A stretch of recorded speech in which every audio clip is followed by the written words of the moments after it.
Bien, nuevamente buenas noches, buenas noches, buenas tardes, no sé. No me gusta este horario de invierno que nos acaban de imponer los comunistas de México. No me gusta, no me rinde el día, me da sueño muy temprano, pero está bien, no pasa nada. Así que buenas tardes, buenas noches, no estoy seguro. Voy a silenciar los micrófonos simplemente por respeto a sus compañeros.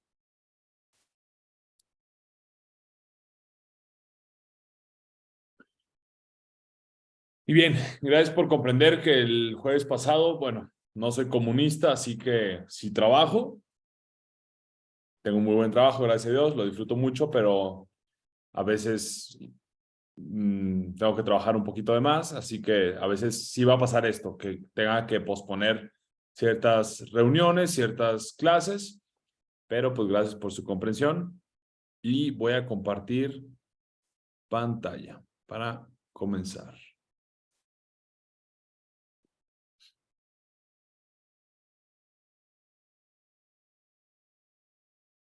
Bien. Entonces vamos a continuar con nuestro curso sobre cosmovisión cristiana basado en el libro de Verdad Total. Estoy un poco cansado, algo de sueño, así que si mis ideas no hilan tanto, disculpen, suele pasar. Ya después de los 27, tengo 27, ya uno se cansa más seguido, por eso hay que alimentarse bien, dormir bien. Y bueno, en este caso, el versículo con el cual vamos a basarnos va a ser Colosenses 1, 19 a 20. Que dice, por cuanto agradó al Padre que en él, en Cristo, habitase toda plenitud y por medio de él reconciliar consigo todas las cosas, así las que están en la tierra como las que están en los cielos, haciendo la paz mediante la sangre de su cruz. Seguimos en el bloque 1, como dije son 4 bloques, seguimos en el bloque 1, pero en este caso capítulo 2, redescubrimiento del gozo. Charles Malik, el problema no solo consiste en ganar almas, sino en salvar mentes. Si uno gana todo el mundo, pero pierde la mente del mismo, pronto descubrirá que no lo ha ganado.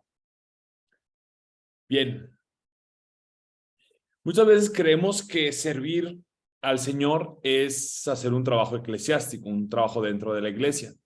Y esto implica que si estamos en otro trabajo, un trabajo entre comillas secular, pues no somos tan buenos siervos del Señor, entonces tenemos que apilar actividades religiosas encima de las responsabilidades que ya cargamos.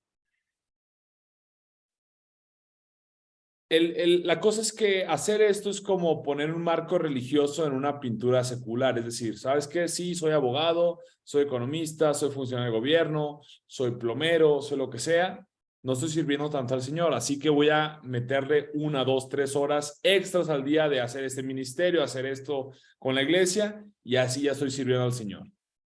Pero vamos a ver que no necesariamente es así.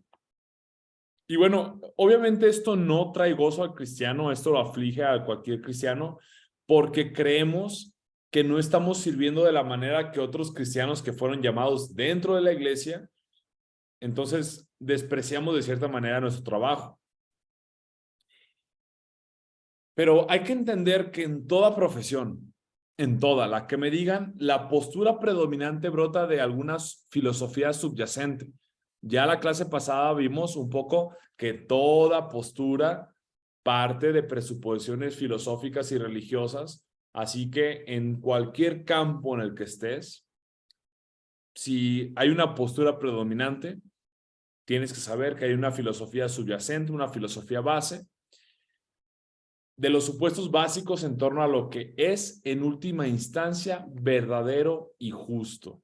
Nota, en toda postura que vamos a decir que eres abogado, al final de cuentas tienes que analizar cuál es la filosofía subyacente y, y qué es lo que define como verdadero y justo dicha filosofía. Y esto significa que los cristianos no tienen por qué sentirse fuera de lugar llevando sus propios postulados a su campo profesional, porque nosotros también hablamos de filosofía y de justicia. Y bien, la sociedad moderna, o sea, la sociedad actual, se caracteriza por una división de la esfera sagrada y secular. Ya lo vimos en la clase pasada y en la introducción. El trabajo y la empresa se definen como estrictamente seculares. Se supone que no puedes meter a Dios dentro de la empresa, dentro del trabajo, lo que sea. Pero ningún cristiano puede ser completamente, auténticamente feliz cuando se desgarra en doble dirección. Estamos viviendo una vida doble. Verdaderamente deseamos que nuestro trabajo sirva realmente para algo más que para pagar las facturas o impresionar a los colegas. Nuevamente, creemos que nuestro trabajo solamente sirve para una cuestión secular, para esta tierra, y no nos damos cuenta que en realidad en nuestro trabajo somos llamados para servir a Dios.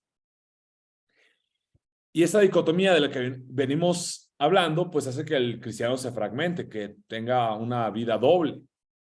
Entonces, lo que hacemos es relegar nuestra espiritualidad al tiempo libre, y pues lo que hacemos es que cercenamos o limitamos el evangelio y le robamos su poder para leudar la totalidad de la vida. Como dije, el evangelio tiene que impactar todas las áreas. El problema es cuando la limitamos a nuestra esfera privada, pues no logramos hacer esto. Que quede claro esto, anótenlo, tatúenselo.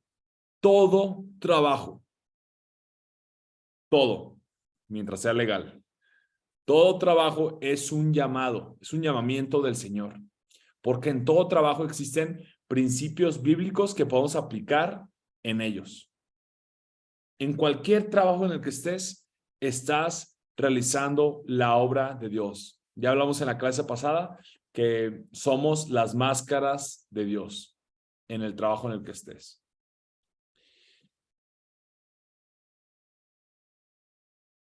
Bien, hay que entender algo, que el Señor no solamente es Dios del espíritu humano, sino que es Dios de la naturaleza y de la historia. No solamente Dios es redentor, sino que es creador. No solamente le vamos a servir cuando vamos el domingo a la iglesia a adorarle, sino cuando obedecemos el mandato cultural, de lo cual ya hablamos la semana pasada.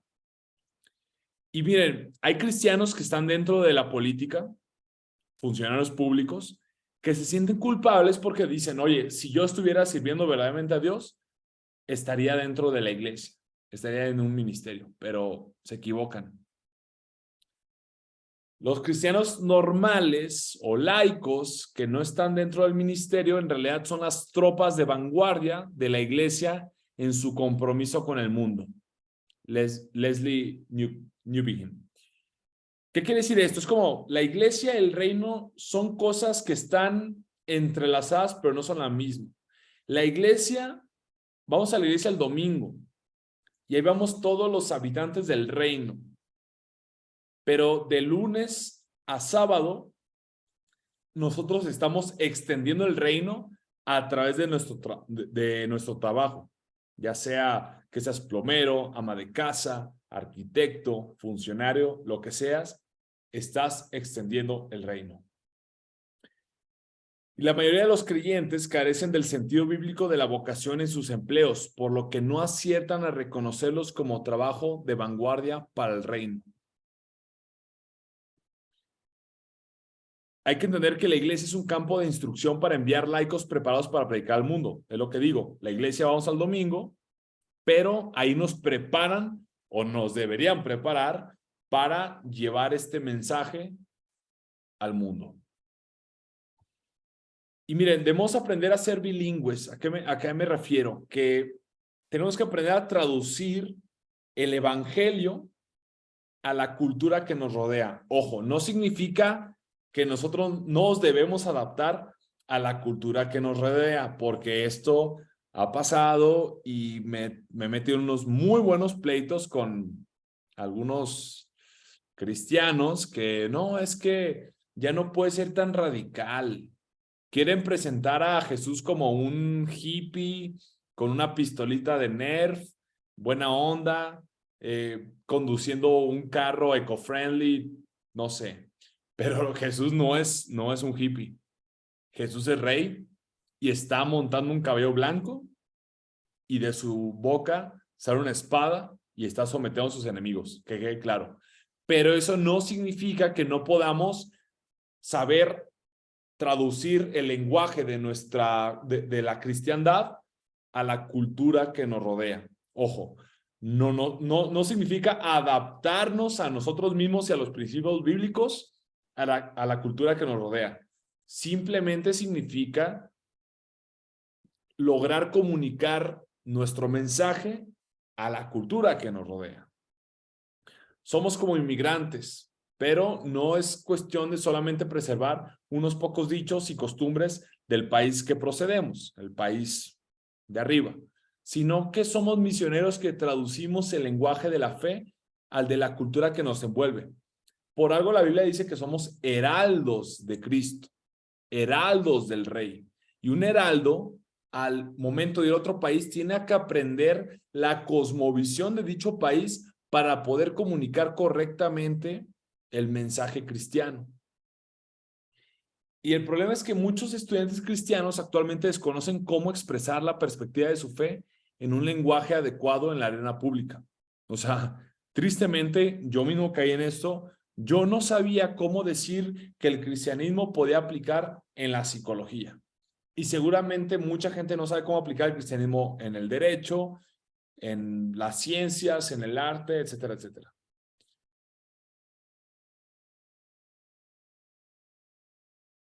Un segundo. Ok.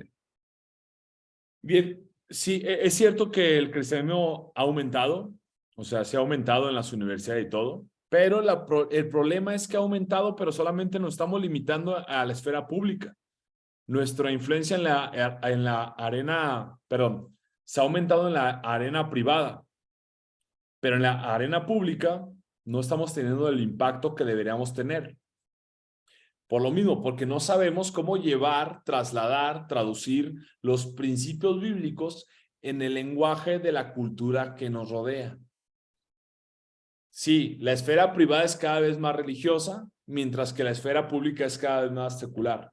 Y cuando digo que la esfera privada es más religiosa, no significa solamente que el cristianismo esté avanzando. Me da mucha risa, y les ha pasado, que muchos compañeros dentro de mi universidad dicen, no, yo no soy religioso. Pero luego empiezan con lo de los horóscopos, cartas astrales, sus piedritas de cuarzo y todo ese montón de cosas de la nueva era. ¿Por qué? Porque el ser humano es religioso, espiritual por naturaleza. Pero el problema es que esto termina socavando al cristianismo de uno de sus propósitos principales: proporcionar un sentido integrador de la vida, darnos respuestas a todas las áreas de la vida. Como mencionamos la clase pasada, Martin Murray menciona que el cristianismo se encarga, bueno, toda religión se encarga de dos cosas. Uno, salvación personal, como estar bien con Dios, y otro, ser un lente para interpretar el mundo. Y hoy en día no estamos permitiendo que el cristianismo sea un lente para interpretar al mundo, al cosmos entero. Pero la cosa es que en este mundo cada vez más impersonal, más individualista, más consumista, la gente tiene hambre de un sentido. La gente tiene hambre de algo que sustente su vida emocional. Y se los confirmo como psicólogo. Y bien, el cristianismo no ha muerto y no va a morir, pero hemos perdido el derecho a la universalidad y a su poder de interpretación de las cosas que suceden en el mundo. Ya no está funcionando como antojo para interpretar la realidad, y no es porque no funcione, sino porque nosotros caemos víctimas de creer que no funciona para interpretar toda la realidad. Nos da miedo. Ya no la consideramos como verdad total. Sí, ha sobrevivido en la esfera privada, y después vamos a hablar un poquito más de la historia de cómo fue que quedó en la esfera privada, en lo emocional, pero no nos atrevemos ya no tiene la capacidad de retar ideologías reinantes de la arena pública. Ojo, nuevamente, no es porque el cristianismo no tenga esa capacidad de enfrentarse a todas las ideologías, es porque los cristianos no nos animamos a hacerlo y porque no sabemos hacerlo. A la chava que cité, Newbin, vio que en las culturas indias y africanas, cuando visitó allá, la religión es toda una cosmovisión, una manera de entender la experiencia humana completa. Y ojo, miren, yo amo Occidente, soy producto de Occidente, pero tenemos que entender que también tenemos nuestros errores. Y un problema es que esta dicotomía sagrada y secular es característica nuestra, de los occidentales. En otras culturas, su religión interpreta toda su realidad. Nosotros no. Por ejemplo, en India, por eso el sistema de castas sigue vigente, en cierta manera, por su religión dominante. Y empezó a desbaratarse el sistema de castas gracias al cristianismo, porque reivindica la libertad de cada ser humano. ¿Cómo vamos a poder lograr que la cosmovisión cristiana abarque todas las esferas, reconociendo que existe esta dicotomía? Tú ponte a analizar personalmente en qué área de tu vida tienes esa dicotomía. Christian Smith encuestó a muchos evangélicos y vieron que los evangélicos saben mucho de su fe, de teología, de la Biblia, de todo eso, pero no saben aplicar sus principios cristianos a la esfera pública. O sea, no podemos traducir nuestra perspectiva, nuestra fe, a un lenguaje adecuado para la arena pública. No sabemos hacerlo y hay que reconocerlo. Aquí en México es obvio. Digo, quienes nos gobiernan y quienes nos han gobernado, digo, Fox y Calderón, que eran del PAN, del partido de derecha, del partido católico, no hicieron nada, absolutamente nada por la batalla cultural. Eran vatos pragmáticos que simplemente se encargaron de la economía, creyendo que era lo único que hacía falta. Pero nunca se encargaron de dar la batalla cultural. Los protestantes, oigan, ¿dónde estamos en política? ¿Dónde estamos? Tenemos un partido protestante que nos represente y muchos dirán, bueno, sí, pero es que somos minoría. Oigan, somos un 10% de la población mexicana. Movilizar un 10% de la población debería ser necesario y es importante para poder tomar decisiones. Y yo también soy culpable porque yo soy protestante. Y bien, siempre dicen, no, el cristianismo está muriendo, la religión está muriendo, pero no es cierto. O sea, las encuestas mencionan que no está muriendo el cristianismo, la religión no va a morir. El problema es que no hay personas que logren articular una perspectiva bíblica de las cosas públicas, la empresa, la política o la cultura. Y bien, es cierto, los cristianos debemos ser evangelistas donde estemos, pero no es nuestra única función. No solamente venimos a redimir individuos, sino a expandir el reino, a cumplir el mandato cultural. Por ejemplo, un cargo político no solamente es para ahí donde estés en la política compartir el evangelio. Se tiene que hacer, sí, pero también tenemos que desarrollar una perspectiva bíblica del Estado y de la política. A ver, y ahí lo siento, amigos anarcocapitalistas, libertarios, ustedes están equivocados en esto. Dios creó el Estado para un propósito, pero tenemos que preguntarnos, ¿cuál es ese propósito? ¿Cómo trabajan los cristianos dentro del Estado para extender la justicia y el bien común?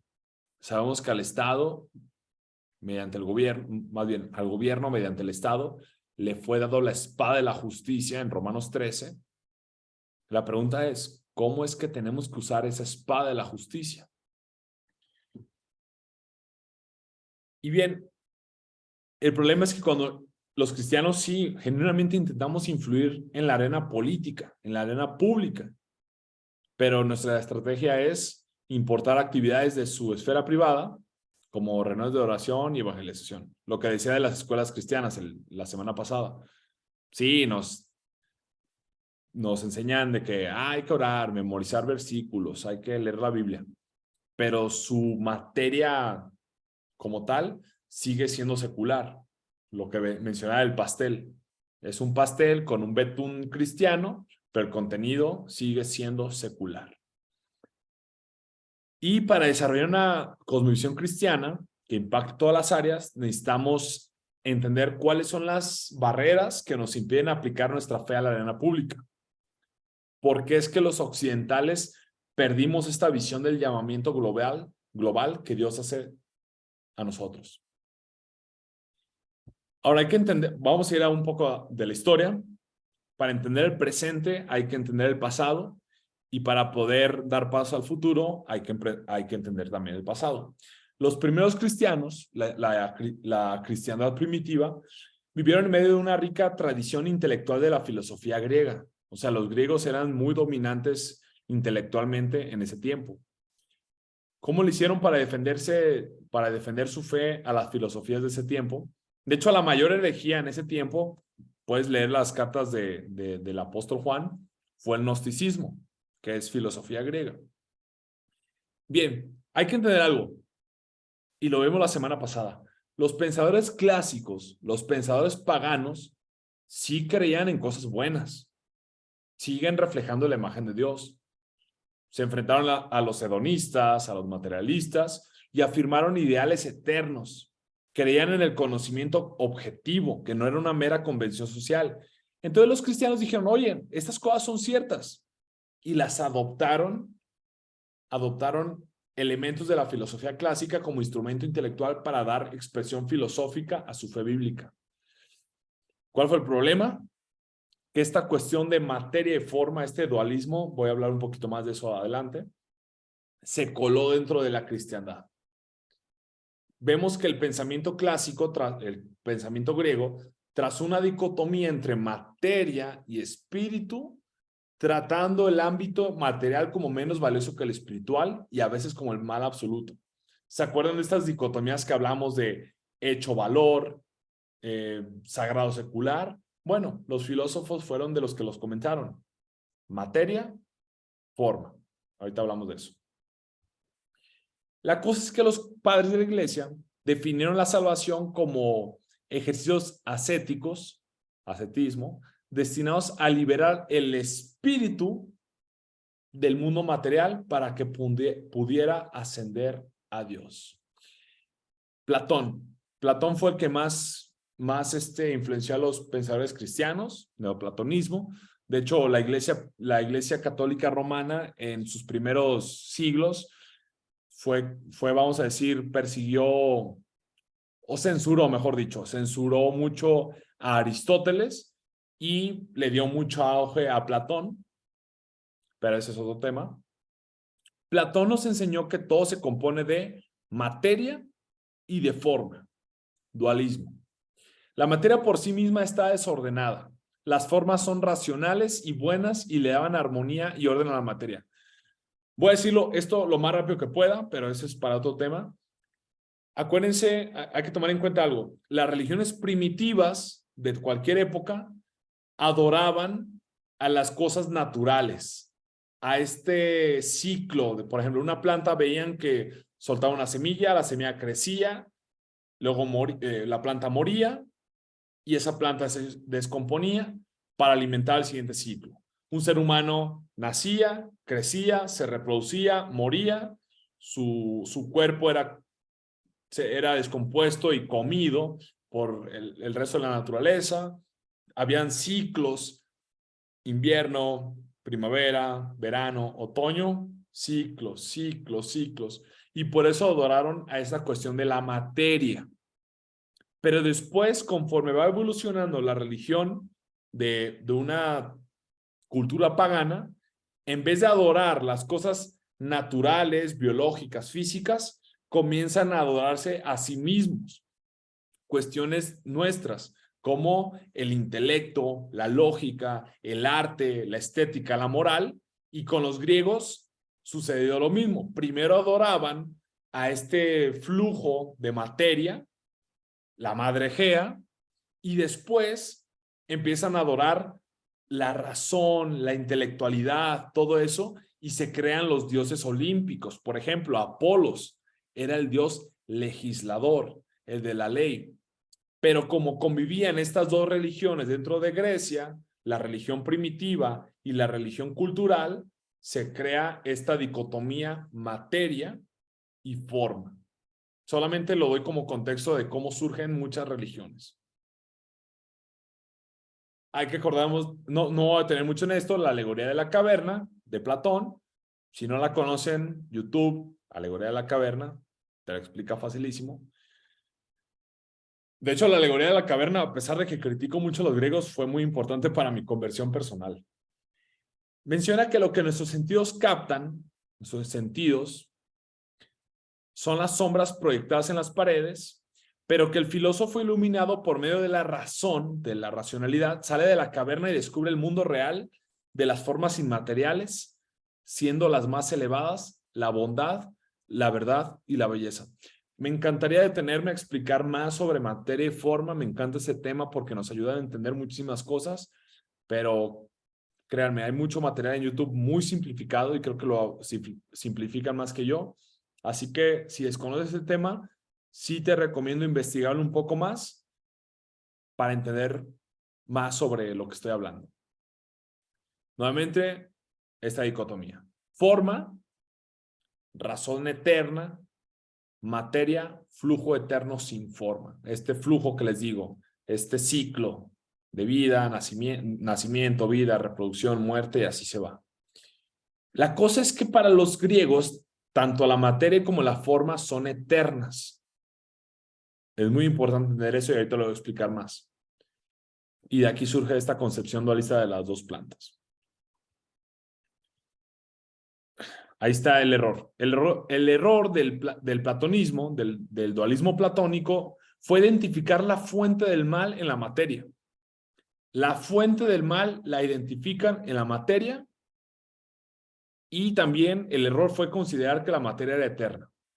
Algo completamente contrario a la doctrina de la creación ex nihilo. Es decir, la creación desde la nada. De la nada, Dios creó todo y eso es contrario a lo que enseñan los griegos. Y a ver, la Biblia reconoce, presenta al mundo como originalmente bueno porque la materia, el mundo material, refleja la bondad de Dios, refleja el carácter de Dios. La materia no es mala. La Biblia no identifica el mal con la materia. Si el cuerpo, ojo, si el cuerpo fuese intrínsecamente pecaminoso, si la materia como tal fuese pecaminosa, la encarnación, es decir, Dios hecho carne, no hubiese sido posible. Pero el hecho de que nuestro Señor haya tomado forma humana demuestra la dignidad del cuerpo. Pero eso sí, lo más chocante para los griegos no fue en sí que Dios tomase una forma humana, sino que al morir, porque ellos consideran la muerte como la liberación por fin del alma del cuerpo. Platón mencionaba que el alma está encarcelada en el cuerpo. Entonces la muerte era una liberación del cuerpo porque la materia era considerada mala. Pero ¿qué hizo Jesús? Resucita y ¿qué hace? Sorpresa, se queda en un cuerpo humano. Y eso para los griegos fue completamente, no se lo podían creer. Y de ahí surge la doctrina del gnosticismo, que tristemente el gnosticismo se coló mucho en la iglesia romana y está muy presente en la actualidad con esos movimientos de la nueva era, pero no me voy a meter en eso. Miren, las escrituras definen el problema humano como moral, pero los griegos definen el problema humano como metafísico. O sea, nosotros, los cristianos, decimos es moral porque violamos los mandamientos de Dios. Los griegos dicen metafísico porque somos seres físicos, somos seres materiales. Ahora, si el mundo material es malo, pues la meta religiosa debería ser huir del mundo material.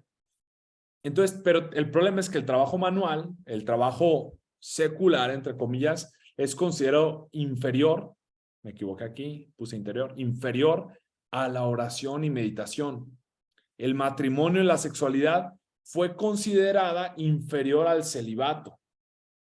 La vida social ordinaria era considerada inferior a la vida de los ermitaños y la vida de los que vivían dentro de los monasterios. Entonces, el objetivo del cristianismo primitivo, en parte, se consideró liberar la mente del mundo maligno del cuerpo y los sentidos, y así poder elevarla a Dios. De hecho, en la Edad Media, la vocación cristiana se considera como separada de la vida humana común y de la comunidad. Pero esta idea provenía no de la Biblia, sino de la filosofía griega.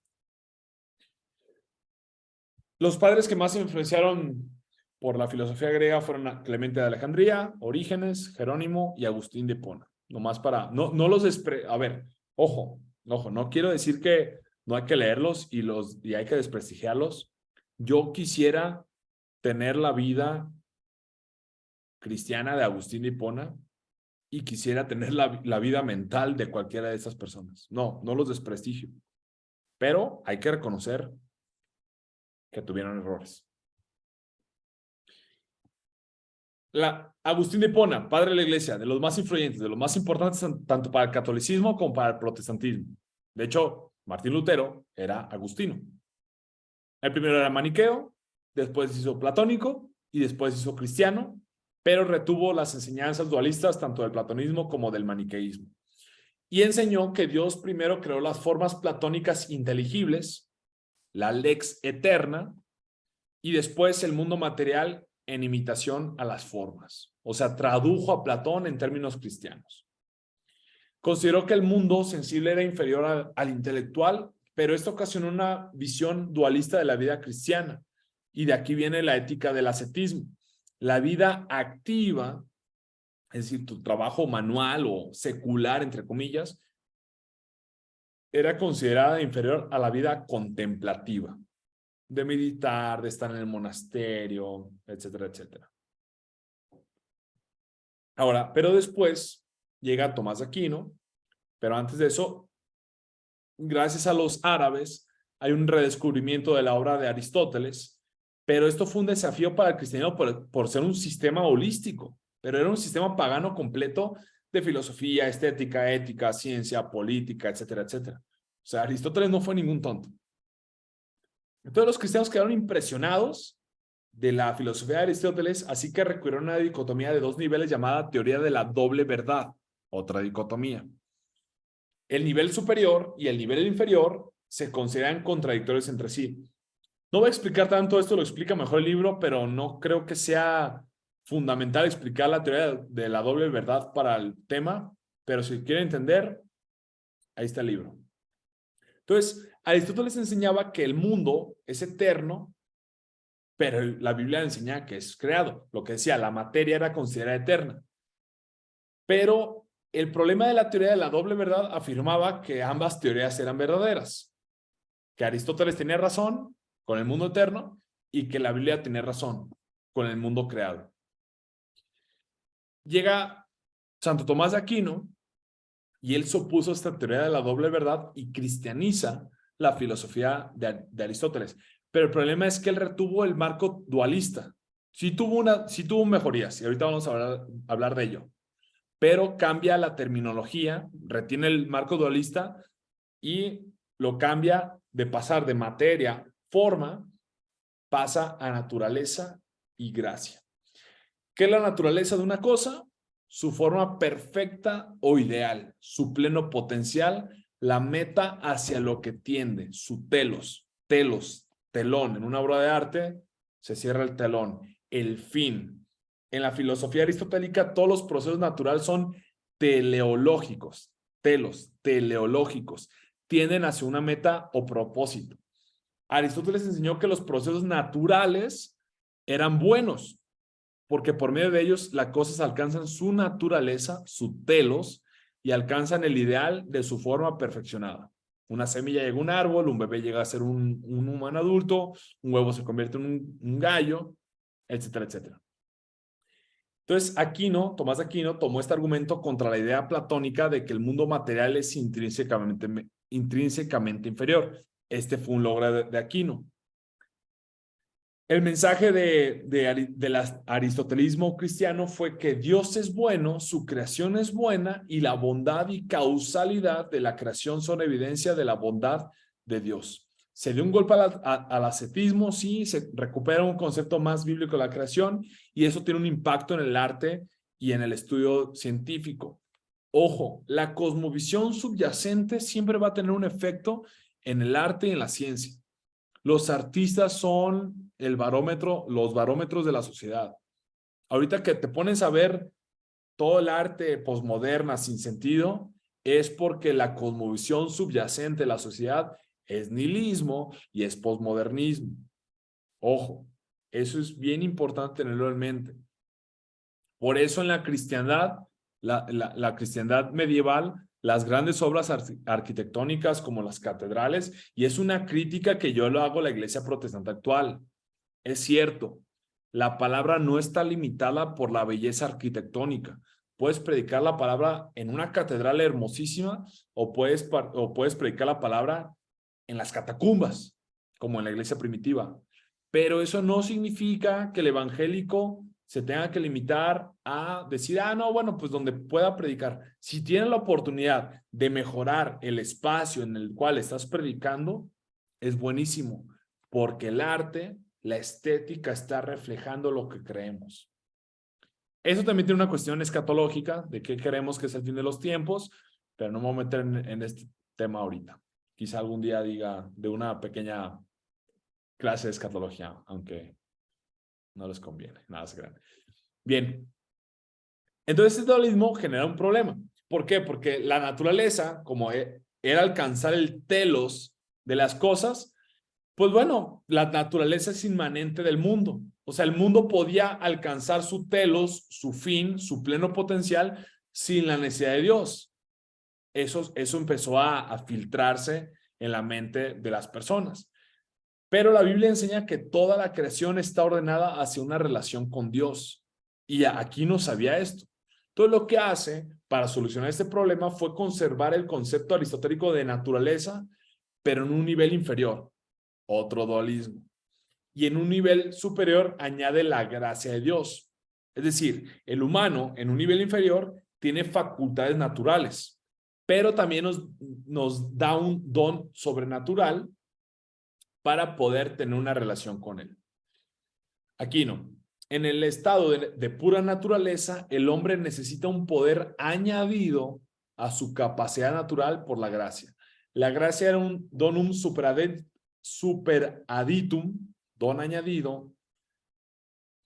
Entonces, aquí vemos que este dualismo, materia-forma, llega a naturaleza-gracia. El humano es dividido en dos. El humano natural, el humano con esta parte de la gracia. Pero el problema es que este esquema de dos niveles resultó inestable porque se van separando más y más y más y se van haciendo más independientes y dejó de haber una interrelación entre ellos. Para entender esto último que dije, lean a Hermann Dooyeweerd. La naturaleza aristotélica siguió siendo completa y suficiente por sí misma. Las cosas de Dios y las cosas del mundo coexistieron por vías paralelas. Así como los griegos creían que materia y forma eran independientes, eternas y coexisten en vías paralelas, el problema es que eso se filtra en la cristiandad. Los escolásticos posteriores declararon que la vida humana tenía dos fines distintos, uno terrenal y uno celestial. Y eso lo que hace es una decisión en la naturaleza humana. Jacques Maritain, filósofo católico. El hombre, tal como lo concibió el cristianismo medieval, quedó escindido en dos. Por una parte está el hombre de naturaleza pura, que solo necesita de razón para ser perfecto, y sabio y bueno, y gana la tierra.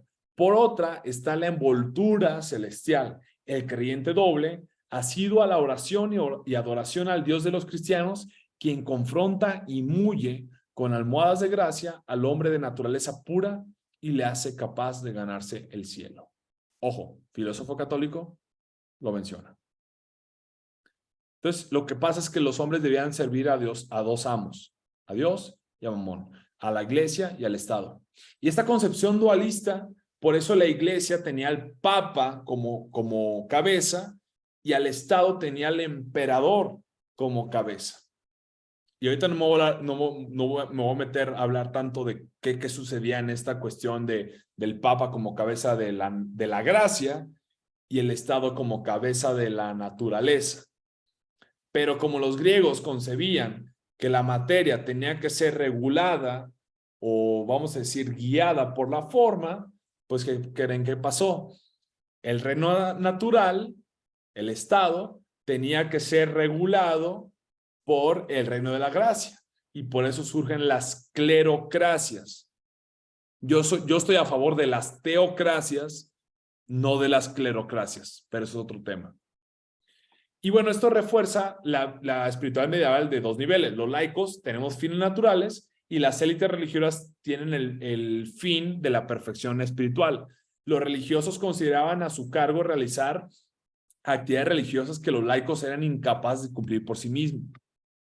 Pero llegan los reformadores que buscan superar el dualismo medieval y recuperar esta unidad de la vida, recuperar un conocimiento, un campo de conocimiento unificado, y criticaron las supuestas verdades de la razón a las que habían llegado sin revelación divina. Esta famosa frase de Lutero, sacadísima de contexto por varios amigos, no tan amigos, porque ellos no me quieren, pero yo los quiero. Menciona, la razón es la ramera del diablo. Y muchos empiezan a decir, bueno, es que Lutero fue el padre del posmodernismo, porque él odiaba la razón, y ahorita por eso hay progres, porque Lutero y el papa de los protestantes, Lutero, y sueñan con Lutero. Bueno, si van a ser honestos, metan esa frase en su contexto. Lutero nunca se opuso a la razón. Creo que ningún cristiano coherente se opondría a la razón. El problema es aplicar la razón fuera de los límites de la palabra de Dios. Como mencionamos, la razón va guiada por alguna luz, sea la luz de la palabra o la luz de un sistema de pensamiento pagano. Entonces era lo que decía Lutero. La razón es la ramera del diablo, siempre y cuando no esté guiada por la palabra de Dios. También los reformadores rechazaron el elitismo espiritual que implicaba el dualismo. Lo reemplazaron con una enseñanza sólida del sacerdocio de todos los creyentes. Todos somos sacerdotes. Sorpresa. ¿Qué es un sacerdote? Originalmente hablando, un intercesor entre Dios y el mundo. Tú, cristiano, ¿qué estás haciendo en tu vida cotidiana? Intercedes. Cuando estás orando, estás intercediendo entre Dios y el mundo. Y eso no es exclusivo para una jerarquía eclesiástica, sino que somos nación santa, somos sacerdotes, todos somos sacerdotes. No sacrificamos a nadie, eso sí. Aunque me gustaría sacrificar comunistas, no es cierto, los quiero también a ellos. También rechazaron la vida monástica, que aquí en un futuro voy a hablar porque creo que no estuvo tan bien rechazar la vida monástica en ¿cómo se puede decir? En todo, pero entiendo que rechazaron la raíz. Estoy de acuerdo con rechazar la raíz, pero en un futuro hablaré de la vida monástica. Y predicaron que la vida cristiana no es en sí una vocación que tenga que ser un estado de vida separado del orden creado de la familia y el trabajo. Entonces, la vocación ya no es una cuestión meramente religiosa, sino que puede ser cualquier trabajo que tengas, mientras sea legal, mientras sea ético. Pero este dualismo atormentaba a los creyentes de la Edad Media porque asumían que sus obras en el trabajo y la familia eran menos aceptados por Dios y las que hacían los monjes eran más aceptadas. Entonces los reformadores se esforzaron por devolver la importancia espiritual a las actividades de la vida cotidiana realizadas en obediencia al mandato cultural. Se opusieron a la vocación monástica fuera del mundo. Calvino enseña que Cristo es redentor de toda la esfera de la creación, también de la cultura, y le servimos con nuestro trabajo cotidiano. El problema de los reformadores, un error, fue que no acuñaron un vocabulario filosófico para expresar sus intuiciones teológicas. Algunos arguyen que Calvino no logró hacer esto porque murió a corta edad. No lo sé, pero los reformadores no lograron expresar un vocabulario teológico, filosófico. No ofrecieron instrumentos para defender sus ideas de los ataques filosóficos y no crearon una alternativa a la filosofía dualista de la escolástica. Y se siguió enseñando escolástica en las universidades protestantes, recurriendo al aristotelismo cristiano, por lo cual el dualismo siguió vigente. Y para escapar de esto, bueno, el dualismo sagrado secular hace lo mismo que hizo Platón. Identifica el pecado con una parte de la creación. No te tatúes, eso es del diablo. O no, no te tomes una cerveza, eso es del diablo, no bailes, eso es del diablo. Eso no viene en la Biblia, eso viene del platonismo. La espiritualidad hoy en día se cree que es escapar o evitar parte de la creación y dedicarse a lo sagrado, pero esto nos despoja de la vida integrada que Dios nos ha prometido. Este dualismo surge porque los griegos pensaban que la materia era preexistente y eterna, capaz de resistir el orden racional impuesto por las formas. Pero la Biblia enseña que todo fue creado por Dios y cada parte de la creación lleva su huella, refleja su carácter, su buen carácter. Cada vez que Dios creaba algo, en el Génesis 1 que decía, y vio Dios que era bueno. Y sí, aborrecemos el pecado, pero amamos este mundo como creación de Dios. Logramos ver a través de su corrupción la bondad original de la creación. La modernidad tiende a dividir la moralidad y la ciencia en categorías distintas, pero para Calvino ambas eran ejemplos de la ley de Dios, ley moral y leyes de la naturaleza. Es decir, tanto la ley moral, la que los humanos debemos de seguir, pero tenemos la opción de rechazar o seguir, y la ley de la naturaleza son parte de la misma ley, de la ley de Dios. La diferencia es que los humanos eligen sujetarse o no a la ley moral, mientras que el resto de los entes naturales siempre obedecen las leyes naturales. No tienen opción. No, yo nunca he visto una piedra que diga, no, qué chafa, ya me harté de la ley de la gravedad, voy a flotar. No. El humano sí, el humano dice, ¿sabes qué? No quiero amar a mi prójimo como yo mismo, así que te voy a dar un zape. La caída afectó tanto al humano como al resto de la creación. O sea, no nomás el humano fue dañado por el pecado, sino toda la creación. Pero hay que tener claro que el mal no es intrínseco, o sea, no es parte en sí del mundo material. No es originalmente el mundo material, sino que es consecuencia del pecado humano porque abusamos de la buena creación de Dios y la distorsiona para objetivos malignos. Romanos 14:14. Nada, caray, creo que me equivoqué de versículo. Bueno, luego veo, pero sí, créanme que en Romanos sí viene este versículo. Nada es inmundo en sí mismo.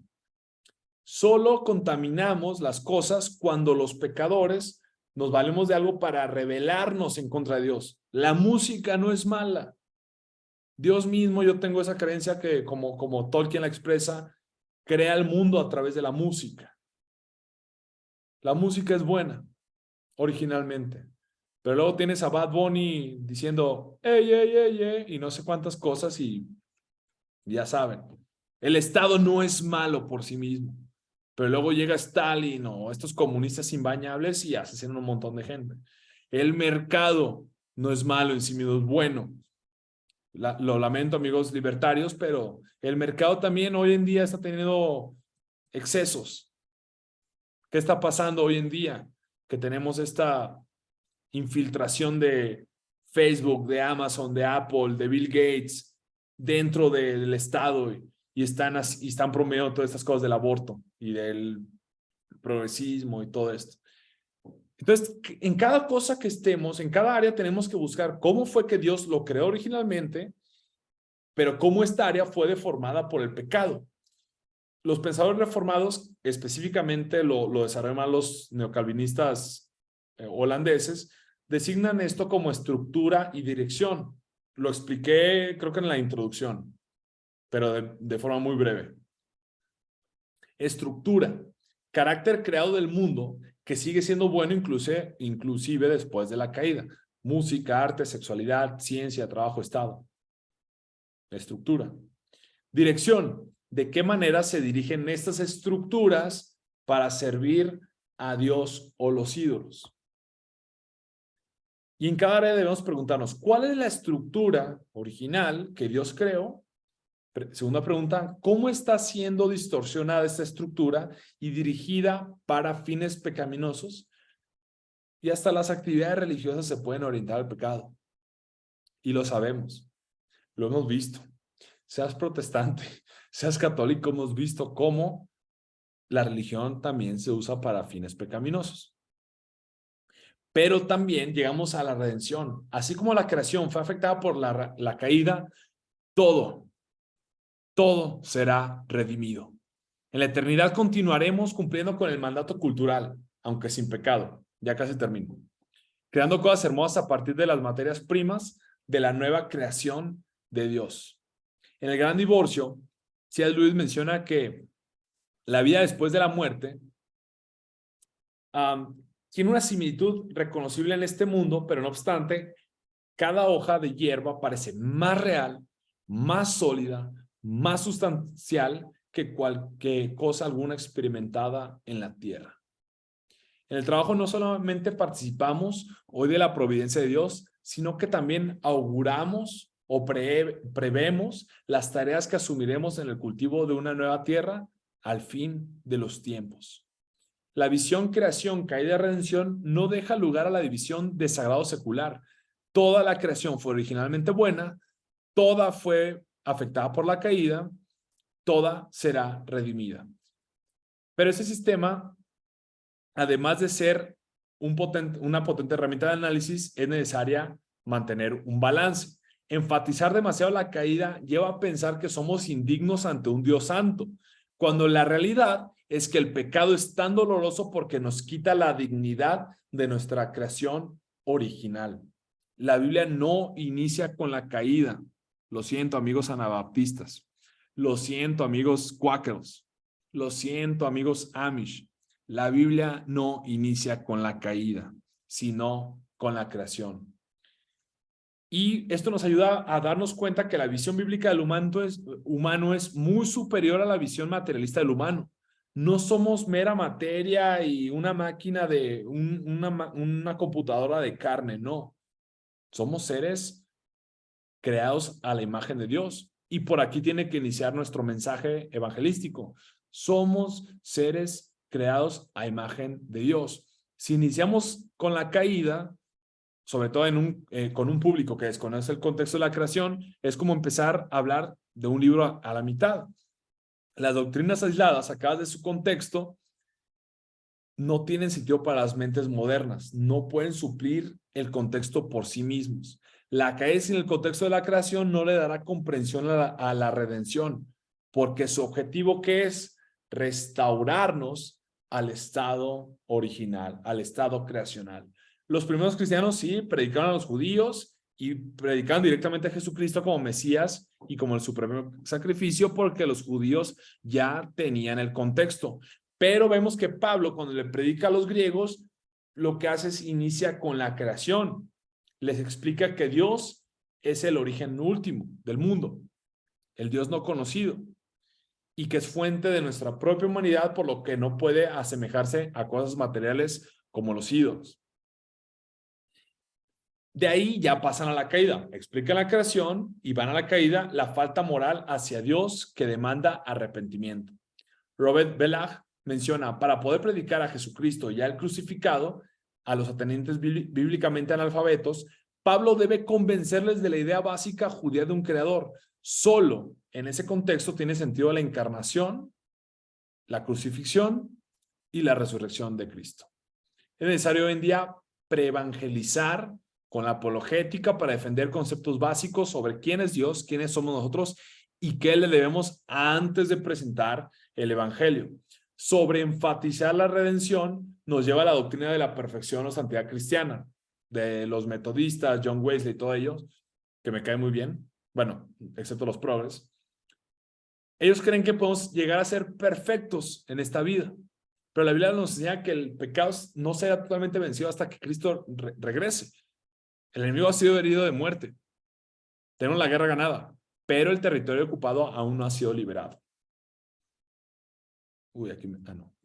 Debemos vivir de tal modo que se ve una clara evidencia entre los redimidos y no regenerados, a tal punto que perciban que vivimos en una dimensión sobrenatural que no pueden explicar en términos de talento o energía natural. Mantener un equilibrio entre la creación, entre la caída y la redención. Esto es sumamente importante. Creer que la redención supera la caída, o sea, sí la supera, obviamente la supera, pero sigue presente la caída. Eso es lo que me quiero referir. No quiero que piensen que la redención no es tan fuerte como venía hablando. Y muchos grupos utópicos creen en esto. Por eso llegan a este estado de monacato, los Amish que se separan del mundo y se van a vivir a sus propias colonias. Y curiosamente los grupos Amish, donde más prevalecen, o los cuáqueros o los anabaptistas, donde más prevalecen es donde los cristianos reformadores llevaron un montón de aplicaciones de libertad religiosa a sus países. El monacato reconoció que el matrimonio forma parte del orden creado, pero lo rechazó como inferior y aspiró al celibato para prefigurar el estado glorificado en el que no hay matrimonio como los ángeles del cielo. O sea, lo siento, pero el celibato no es una doctrina en sí bíblica. Viene de este dualismo materia, forma, naturaleza, gracia. Los que están en el monacato rechazan los derechos naturales, sí los reconocen, pero rechazan la propiedad privada y la autodefensa. Sí la reconocen, pero la rechazan. El error consiste en creer que el orden de la redención destruye el orden de la creación, pero hay que entender que la redención no tiene por objeto demoler la buena creación de Dios, sino forjar su cumplimiento. Recuerden, Cristo resucitó en un cuerpo humano, un cuerpo material. En la redención, Dios no nos llama a dejar de ser hombres, sino a recuperar nuestra verdadera humanidad.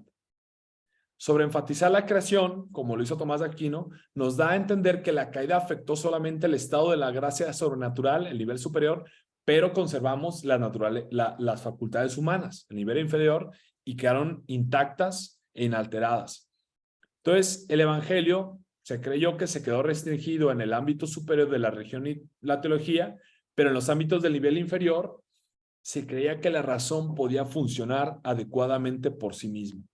Pero no hay un solo aspecto de la creación que no haya sido afectado por la caída. Toda la facultad humana, incluyendo la razón, requiere de la redención. La razón es esto ya lo vimos, la razón es la capacidad de razonar a partir de premisas que consideramos autoexistentes, es decir, no es neutra.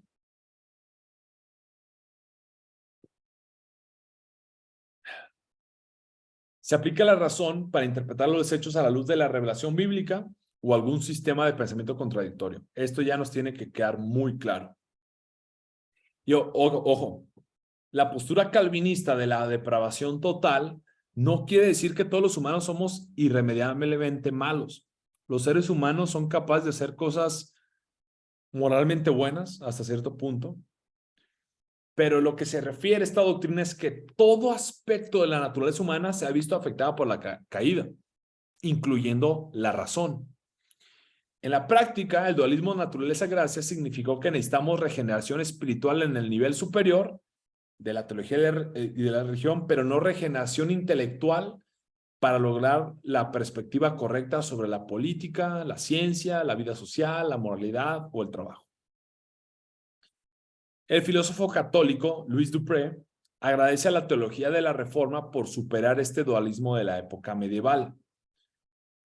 Pero como los reformadores, como ya lo mencioné, no ofrecieron una filosofía alternativa a la escolástica y se entiende, cada era de la iglesia se va encargando de algo diferente. Pero la escolástica, este dualismo naturaleza-gracia se filtró en el protestantismo y hasta la fecha,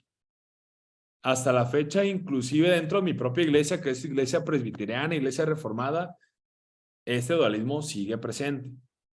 El naturalismo y el secularismo suelen ser promovidos bajo el disfraz de la neutralidad. Se presentan como objetivos, como ya vimos antes, racionales y vinculantes para todos, mientras que la concepción bíblica es desechada como opinión privada y sesgada. Los cristianos, el problema de que esta dicotomía, naturaleza y gracia, se filtró en el protestantismo, es que los protestantes también abandonamos el mundo de las ideas a los secularistas.